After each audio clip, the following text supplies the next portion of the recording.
Before the Storm is the World of Warcraft novel released a few days ago, which tells the story linking the events following the defeat of the Burning Legion and the reignition of war between the Alliance and the Horde.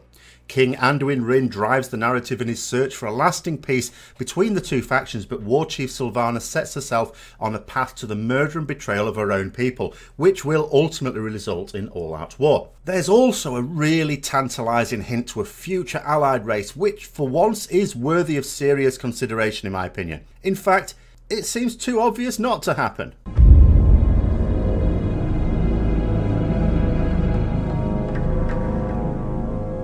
The novel itself contains two separate storylines which unfortunately never converge and only rarely cross over. One of them is the goblins' mining and exploitation of Azeroth, as we've already seen in the new quest in the post-Antora Silithus, and the other is Anduin's desire to find common ground between the Alliance and the Horde by trying to exploit the family ties between the citizens of Stormwind and of Lordaeron. Ordinarily, having two narratives that never combine would be deeply unsatisfying, just as with the casino world nonsense in Star Wars 8. However, because the novel is a bridging story and not intended to be a self-contained plot in its own right, I think we get away with it. Now, I'm going to be discussing not only the events in the story, but also the motivations of the protagonist. When following a story in game or in the form of a film, motivations can be misconstrued. But one of the great things about a novel is that they are very honest. They don't just reveal what a character does or says, but what they are thinking and what they're feeling. As such, when I say that Sylvanas murders and betrays her own people, I'm not talking about an action that could have some alternative explanation. Sylvanas has already been going down an extremely dark path of late and has been taking the Horde with her. In this story, she seals her fate as someone who has no higher motives for her actions. She has her purpose, but it is not born of compassion for anyone, not even her previously beloved Forsaken. When Anduin is told about Azeroth and that the Horde are already acquiring a great deal of it, he immediately sees the threat to not only Azeroth herself, but also to the Alliance. Like most citizens of Stormwind, King Anduin has been brought up to think of the Forsaken as wicked, as something much less than they were in life. After meeting Alonsus Fowl in the Netherlight Temple, however, he changes his mind. He also sees members of the Alliance and Horde mingling quite happy in the Priest Order Hall. He sees that there is no need for hostility between the two factions and determines to find common ground. With the Azeroth situation, he also considers it an extremely urgent matter. There has been contact between the Horde and the Alliance outside the Order Halls. Anduin and Bane have been exchanging correspondence, something that Sylvanas says she knew about. However, now that Anduin is king and has the power to declare war on the Horde, Sylvanas commands Bane to break off contact. Bane writes one final letter to Anduin to explain this and encloses a chip of his horn as an expression of friendship. Sylvanas also plays a dangerous game with the Azeroth excavation. Despite both Alliance and Horde being told that Azeroth herself will die if we do not heal the wound, Sylvanas still wants the Azerites to make it into a weapon with which she can fight her war against Stormwind. She puts Bane in charge of the healing efforts, but secretly keeps telling the goblins to mine and investigate the Azerite. Disappointed by the breaking contact with Bane, Anduin hits on the idea of a reunion between citizens of Stormwind and the Forsaken of the Undercity, who have ties of family or friendship. He considers that if each can overcome their prejudices, then the Horde and Alliance as a whole may follow suit. An offer is sent to Sylvanas, who initially screws up the missive, but at the behest of Nathanos Blightcaller, she reconsiders. The situation in the Undercity is not going as she would have wished. In her absence, a self-appointed council has been set up to carry out the day-to-day running of the home of the Forsaken, and Sylvanas fears a coup, remembering Putricide and Varimathras from some years ago. Still, the reality is that the Desolate Council, as they are known, is extremely loyal to Sylvanas and have no intention of usurping her power. Before moving on, I should really just say that Nathanos behaved a little differently to how I'd seen him before. He still had the same gruff exterior, but my impressions are that, well, he's a bit of a dick. Well, it turns out that that's only for non-Forsaken. To his own people, he's positively civil. He does seem to genuinely care about them. Anyway, Sylvanas agrees to the reunion. She conveys her decision to the Forsaken on a visit to the Undercity, but makes it clear she is doing it because her people have asked, not because she thinks it's a good idea. She says she is worried that they will get hurt when the humans become repulsed by them. So far so good, all sounds very caring for now. Back in Stormwind, Anduin wants to move things along, but there's a lot of revulsion concerning the undead among Stormwind, so he tests the waters by asking an innkeeper whose undead brother Anduin has met before, what he would think of such a reunion before it goes public. Almost all of Anduin's advisors are opposed to the plan, with Gen Greymane being the most against it. At this point, it is worth bearing in mind the devices that the author uses to emphasise the contrast between Anduin and Sylvanas. Throughout the book, Sylvanas' thoughts are never compassionate or selfless. She acts ruthlessly towards a partially obscured goal which isn't intended to benefit anyone. Anduin, on the other hand, is shown as considerate of others at every opportunity. In his letter to Sylvanas, he even concedes that the current situation has been caused because the Alliance turned away the Forsaken because they couldn't distinguish between Forsaken and Scourge. The scene where the innkeeper, who is deeply concerned as to why he's been summoned to the keep, thinks that he will have to keep waiting some time because, well, kings are busy. But no sooner has he thought that than Anduin appears and greets the man, offering a seat and refreshment. There is no looking down on his subjects for King Anduin, in stark contrast to Sylvanas. The meeting involves Anduin asking the innkeeper if he would like to meet his brother, even though he's undead. It also involves Greymane trying to put the man off by explaining the likely physical deformities. Still, much to the Worgen's chagrin, the man says that he would still like to meet his brother. The process is rolled out among selected citizens of Stormwind. Sylvanas decreed that only members of the Desolate Council may take part, and they draw up a list of 5 people they'd like to meet, in case some refuse. And refuse they do, but eventually a reasonable number of humans agree and the meeting is arranged. The reunion is set up as follows. Forsaken and humans each have their base across a field in Arathi, with the Alliance at Stromgarde. There is a meeting area in the middle of the field, and each side brings a number of priests in case of emergency. If either side feels threatened, they blow a horn 3 times, and each side must then return to their side of the field without delay. So, the day of the meeting dawns and everything gets underway, with both humans and Forsaken being quite excited. One person in attendance, however, is the sister of Arthas Menethil, heir to the throne of Lordaeron. In order that her identity doesn't become known, she keeps a hood up. Her presence would most certainly be seen as an act of betrayal in Sylvanas' eyes.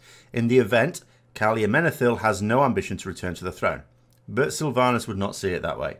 As the 2 sides move towards one another, some of the humans have a change of heart when they see their former loved ones and return to the Alliance side. This is heartbreaking for the Forsaken who have been shunned, who then have to return to theirs. Sylvanas doesn't miss the opportunity to point out that this is why she wanted to spare them their pain.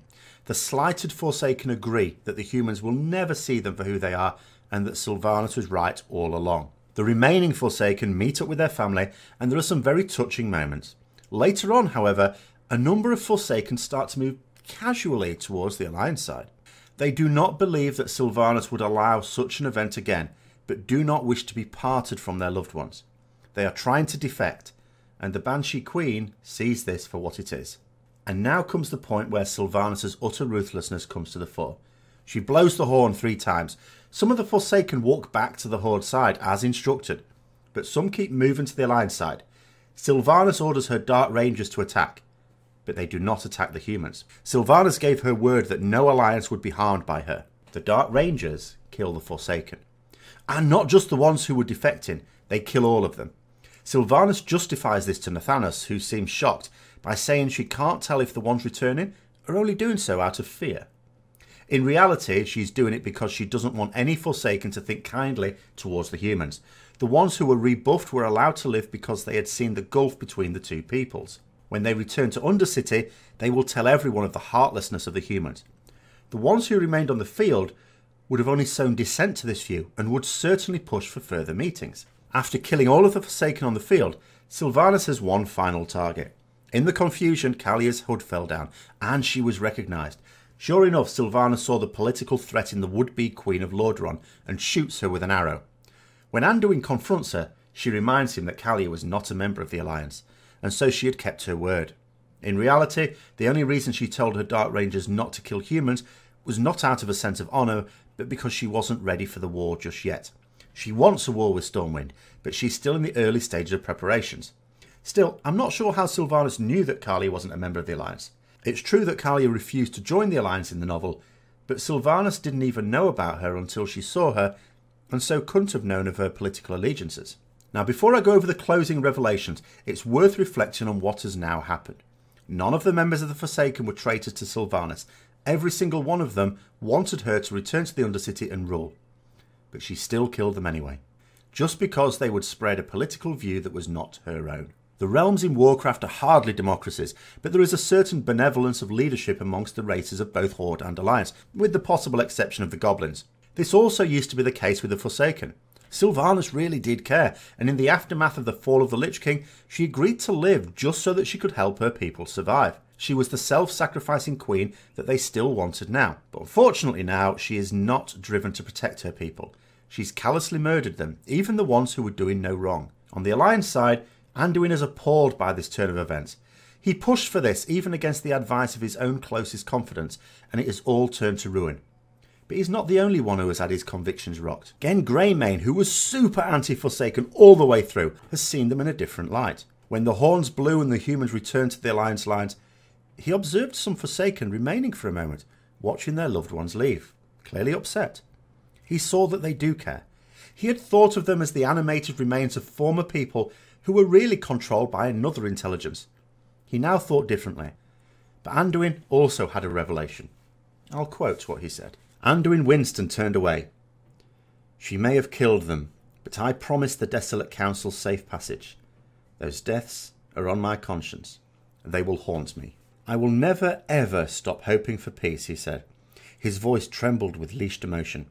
I have seen too much good in too many people to paint them all as evil and worthy of slaughter. And I will also never stop believing that people can change.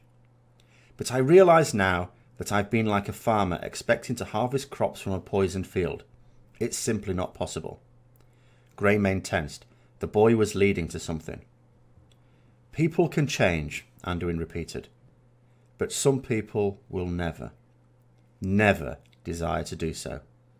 Sylvanas Windrunner is one of those. Finally, Kalia is not quite as dead as Sylvanas thought. Due to some funny business involving a Naru and a load of priests, she is now basically undead herself. So the heir to the throne of Lordaeron is undead. Not quite what Sylvanas had in mind, is it? And will probably be the last thing she wanted. This opens up a potentially interesting storyline, just purely in terms of lore. The Forsaken would now have two potential queens. We know that the Forsaken will have to vacate Lordaeron very soon. Might there also be a case for some deciding they'd rather be with Kalia than Sylvanas? Some already showed that they'd rather be with the Alliance and their loved ones than the Horde. Might this story be setting itself up for an Alliance undead in the form of an allied race? I know there's been too much discussion of future allied races, but this one seems a real possibility. Otherwise, what's with the Kalia storyline? I've rolled my eyes at the litany of allied race speculation so far, but this is one I would definitely get behind. It will need further development, of course, and may not come to fruition until the following expansion. But the seeds have not only been sown, but I think shoots have emerged. One final point, in the other story strand, which wasn't particularly relevant, a gnome is blown up. Unfortunately, the story ended before we could be sure. Basically, a bomb that was designed to kill the gnome exploded about 3 or 4 yards away. Unfortunately, the story gave the gnome a potential defence, but it left us hanging without any real closure. I like to think the bomb won. So that's my rundown of the Before the Storm novel. Sylvanas' fate as a bad egg unequivocally sealed. Anduin showed that he has the chops to take charge of a situation. We have a genuine lead towards a possible allied race, and a gnome got killed. Maybe. It certainly got beaten up. Sort of. I hope you enjoyed the video. If you did, don't forget to like, comment, subscribe and share for further content. And until next time, I'll see you later.